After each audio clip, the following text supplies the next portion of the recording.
Bienvenue dans le Labo, le podcast qui explore en profondeur l'univers de la performance sportive. Ici, on analyse les stratégies, les parcours et les méthodes qui permettent aux athlètes de repousser leurs limites. Chaque épisode est une plongée dans l'expérience et les clés du succès, avec un focus sur la préparation, la nutrition et l'accompagnement pour atteindre les clés de l'excellence. Le Labo est produit par Agon Data Nutrition, une entreprise dédiée à la performance sportive à travers l'analyse biologique et une nutrition personnalisée. Je vous souhaite à tous une très bonne écoute. Bonjour à tous, bienvenue dans le podcast Le Labo.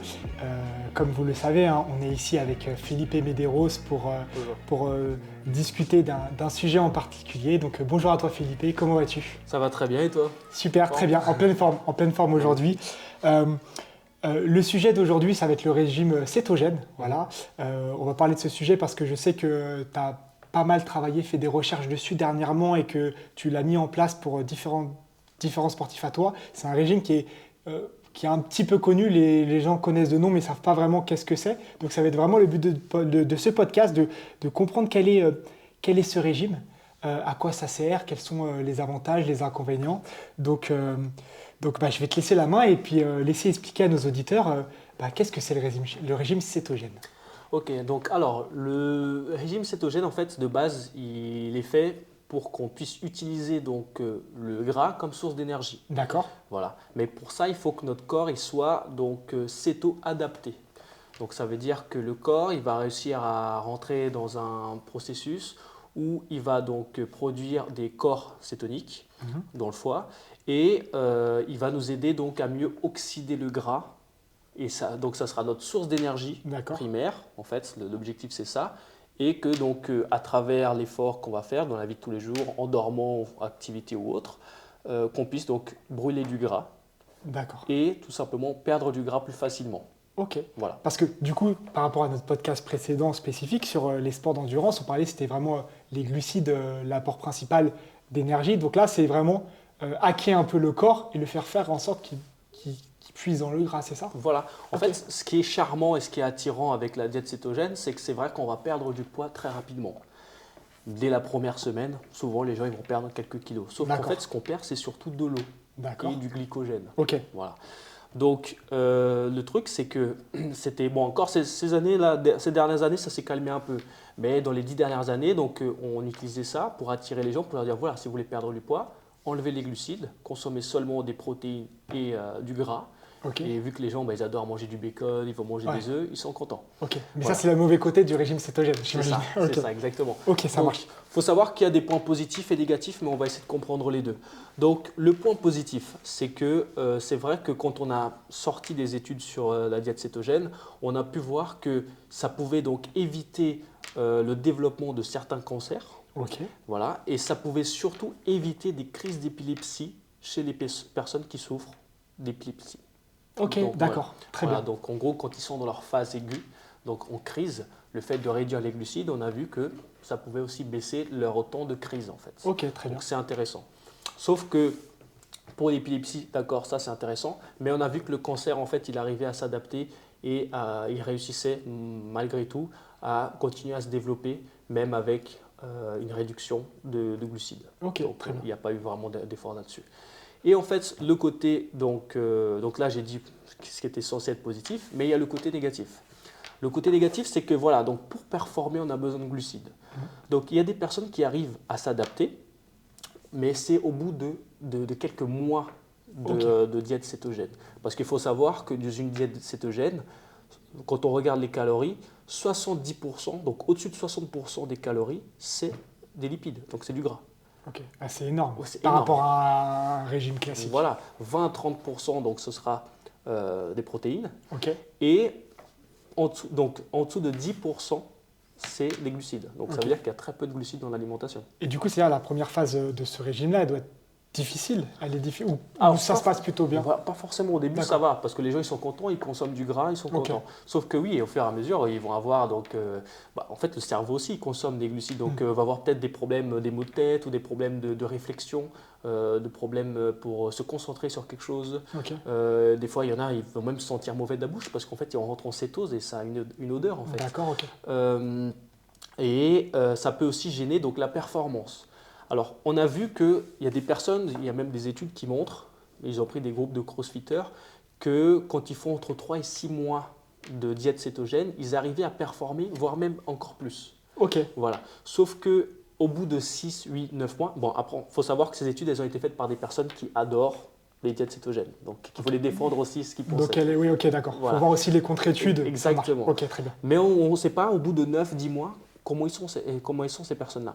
Parce qu'il faut savoir qu'enlever les glucides d'une diète, à long terme, ce n'est pas évident. Parce qu'on va même manger chez des amis ou autres, on va avoir une consommation de glucides. Donc, ce n'est pas évident de le faire. Donc ça, c'est la première chose. Donc on peut voir que très souvent, donc, les gens ils ont du mal à tenir ça sur le long terme. En général, on va avoir une baisse de performance. D'accord. Et c'est pour ça qu'à force, les gens ils ont laissé un peu de côté la diète cétogène. D'accord. Et donc du coup, ça peut être quoi les points positifs à part la perte de poids, si je comprends bien. Pour un sportif, ça peut être intéressant la diète cétogène si on fait un sport d'endurance par exemple ou pas vraiment en fait. Ah, pas vraiment, moi je dirais non. Ok. En fait, ça peut être intéressant pour les personnes qui ont des problèmes de glycémie trop élevés, Ok. des problèmes peut-être d'insuline, Ok. donc de résistance à l'insuline. Donc peut-être qu'à court terme, ça peut les aider justement à avoir une amélioration de leur santé. Mais à long terme, peut-être que ça va être plus gênant qu'autre chose. Parce qu'en fait, on a vu aussi qu'une diète cétogène faite à long terme pourrait aussi nous faire avoir une certaine résistance à l'insuline. Donc ça veut dire qu'au bout d'un certain temps… Ah, si tu deviens insulino-résistant, Voilà, c'est compliqué. C'est ça, exactement. Ok, ça marche. Donc c'est-à-dire que c'est une diète qui du coup n'est plus trop approuvée en ce moment, sauf sur des cas spécifiques. Tu dis à court terme, quoi. C'est ça, à court terme. Et bon, il y a toujours des athlètes qui vont dire qu'ils font des diètes cétogènes, etc. Et tant mieux pour eux s'ils se sont bien adaptés. Ok. Mais on va dire que ce n'est pas forcément la première chose que je conseille aux gens quand ils veulent perdre du poids. Sachant que, encore une fois, ce n'est pas forcément la consommation de glucides, et pas du tout même la consommation de glucides qui va être un facteur important pour la perte de gras, c'est surtout le déficit calorique. Le déficit calorique, Voilà. classiquement. Exactement, parce que franchement, quand on va attendre une quantité de gras importante dans une journée, si on se concentre seulement sur l'apport en lipides, donc en gras animal, on voit bien que ça va gêner à terme. Enfin, on peut avoir des problèmes de cholestérol ou autre. Tout à fait. Ok. Il faut jouer aussi sur les lipides de façon au niveau des légumineuses ou autres. D'accord. Donc effectivement, ce que tu conseilles, c'est que si quelqu'un veut tester le régime cétogène, c'est déjà pas le faire seul, d'être accompagné, Bien sûr, d'être suivi par un spécialiste, parce qu'il y a quand même des aspects négatifs qui sont pas négligeables. Et alors, tu me dis tout à l'heure manger du gras, mais tu ne manges pas que du lard dans le régime cétogène. Comment tu peux le mettre en place? Qu'est-ce que tu manges comme bon gras du coup? Il y a des bons gras ou… Alors, il est gras saturé, non saturé, mais après, en fait, ce qu'on fait, c'est qu'on va essayer de varier justement les apports de lipides, parce que bon, il y en a qui sont importants, bien sûr, hein, mais comme je disais tout à l'heure, on va essayer de ne pas se concentrer seulement sur le gras animal, de source animale, mais s'orienter plutôt sur le gras d'origine des légumineuses, des noix, etc. Ok, avocat, tout ce qui est très gras. Voilà, et même les poissons, en fait, on voit bien que les poissons, si on mange déjà de base 2-3 fois du poisson dans la semaine, surtout, bon après ça dépend des poissons, on va avoir des poissons riches ou non en oméga 3, oméga 6. Mais en général, 2 fois dans la semaine, quand on mange du poisson, on a déjà atteint notre quota. Donc c'est pour ça qu'on n'a pas besoin non plus d'exagérer en consommation lipides. Sachant que quand on revient sur la diète cétogène, les glucides, il faut savoir que c'est aussi un moyen de protéger notre masse musculaire, comme je disais tout à l'heure. Ok. Voilà, donc en gros, la source d'énergie primaire, c'est les glucides. Donc si on enlève les glucides, on a quand même pour le corps, il va avoir tendance à vouloir sacrifier aussi sa masse musculaire pour nous fournir de l'énergie. Ok. Si je résume, je pense qu'on a un petit peu fait le tour. Si je résume, effectivement, le régime cétogène, ça à prendre avec des pincettes. Voilà, faut pas rentrer dedans parce que c'est un effet de mode. Faut faire attention. Ça peut être très efficace pour perdre du poids rapidement, mais il faut pas que ça dure sur le long terme. Et surtout, faut être accompagné. Et aujourd'hui, scientifiquement, c'est pas prouvé que ça peut être mieux. Enfin, tu peux être plus performé dans un sport, quoi. Il y a quelques études qui sont faites, mais qui peuvent être discutées. En fait, il y a des études qui montrent que voilà, une diète cétogène, donc qui a moins de 10% de glucides d'un côté, va nous faire perdre autant de poids, si elle est bien calculée, qu'une diète low carb. Donc en fait, une diète en dessous de 40% des calories totales de la journée, on est considéré comme une diète low carb. D'accord. Donc ils vont avoir les mêmes apports, et ça va avoir le même résultat. Donc on va perdre du poids, du gras, que ce soit l'un ou l'autre. Ouais. Donc, ça revient au même. Mais en conservant notre proportion en macro qui est correcte. Qui est correct, et surtout qu'on va avoir des glucides, donc même si c'est en low carb, qui va nous permettre à performer dans nos entraînements, donc ça va être plus ludique pour nous, et ça va nous aider même pour la qualité de sommeil. Enfin, les glucides quand même, c'est une source d'énergie quand même super importante. Ok, super, ça marche. Et du coup, toi, tu connais quelques athlètes qui ont testé ce régime cétogène et avec qui ça a fonctionné. Alors, Parce que du coup, moi, ce que je comprends, c'est qu'il faut quand même être très précautionneux et que sur la majorité de la population, ça ne marche pas et ça peut être plutôt néfaste, c'est ça. surtout sur le long terme. Mais est-ce qu'il y en a certains, ça peut fonctionner? Alors, il y en a, oui, que je connais, mais c'est des personnes qui font soit de la musculation, soit du street lifting. Donc, en gros, c'est du sport à l'extérieur. Ils vont faire des barres. Ok, d'accord. Donc, c'est pas un sport d'endurance, en fait. C'est pas des sports où on va demander vraiment un apport en glucides à un moment T. Donc, en fait, c'est pour ça que ça peut, comme on disait tout à l'heure, la diète cétogène peut être peut-être intéressante pour certaines personnes. Là, il y avait des études sur les crossfitters, d'accord. Mais peut-être que de base, ces personnes-là, déjà, elles se sont bien adaptées, d'accord. Elles avaient un mental pour pouvoir s'adapter à cette diète.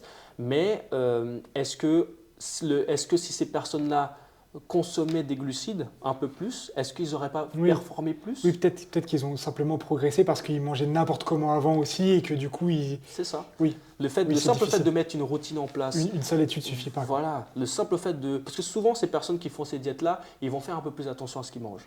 Donc, ils vont calculer leurs protéines, ils vont faire attention à leurs apports, donc aux macros et aux micronutriments. Donc, même s'il y a plus de glucides, ils vont avoir tendance à manger plus de légumes, ils vont tendance à avoir mangé plus de fibres.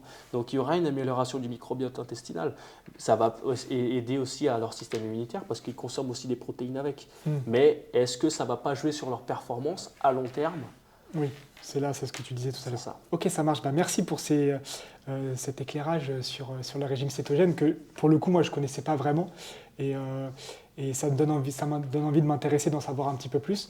En tout cas, voilà, si ce type de régime, vous êtes curieux, vous souhaitez en savoir plus, n'hésitez pas à nous contacter. Contactez directement Felipe. Mettez un commentaire. Et effectivement, mettez un commentaire, contactez Felipe sur les réseaux directement pour lui poser des questions parce que tu as pas mal bossé, tu as fait pas mal de recherches sur ce type de régime parce que tu étais curieux.